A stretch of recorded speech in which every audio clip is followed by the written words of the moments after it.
Whatsoever is the father of a disease, and ill diet is the mother. This Chinese proverb rings true for how the American diet is harming us today. Type 2 diabetes and heart disease are now the leading cause of preventable death in the U.S.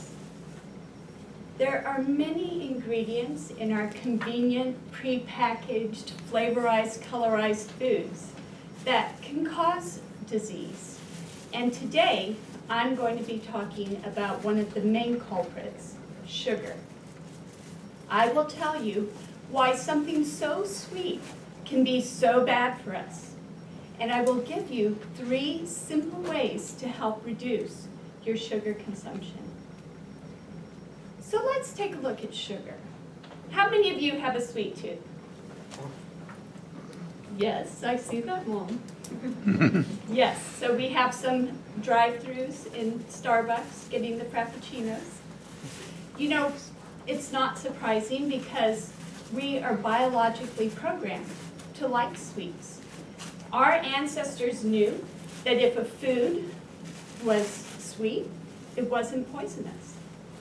So it's normal for us to like sugar, and really it goes the same way for sugar. It's only when we have too much of it, especially with refined sugars and refined carbohydrates and frappuccinos. So what happens is there is a process in the body called glycation, and that's when extra sugar molecules in the blood, or we call it glucose, attach to the protein molecules of the cells, and it really gums them up, kind of like too many ornaments on a Christmas tree. And it causes them to not function properly and gives us inflammation in our bodies.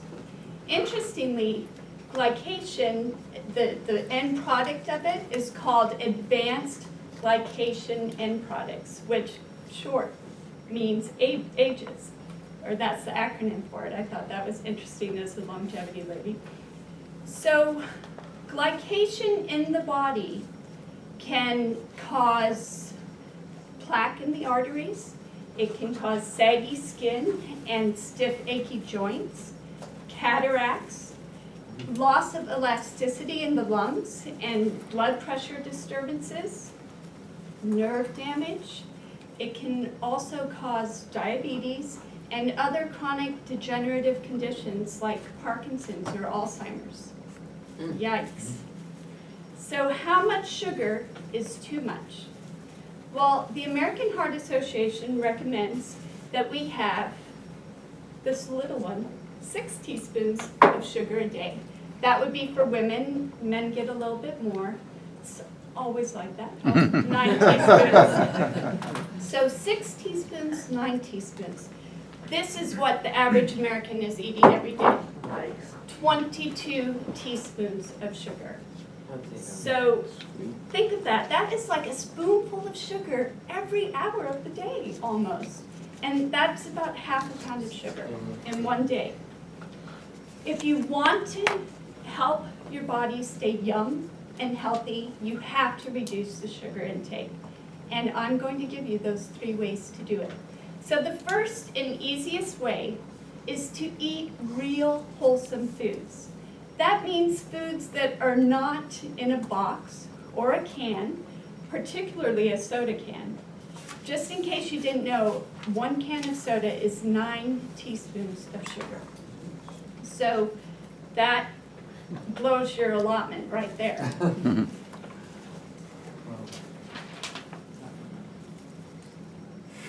When you eat whole foods, the sugar that's in them, the natural sugar, also comes with fiber, vitamins, minerals, protein, and so it slows down the breakdown in your blood. And that's why you want to eat real wholesome foods. Now, if you're going to eat foods in a box, it's very important to become a sugar sleuth, and that is your second way to reduce your sugar consumption. And the way to do that is to look at the food labels, because any real wholesome food has doesn't have a food label, but anything packaged will have a food label. And I have here a fig bar, and actually it's a very wholesome cookie made by Nature's Bakery. And if you look at the food label, under carbohydrate, it has a line that says sugars.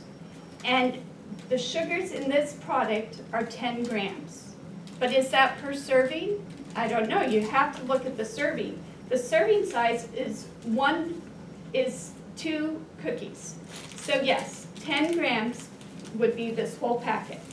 So what you need to do to figure out how many teaspoons that is to convert grams to teaspoons.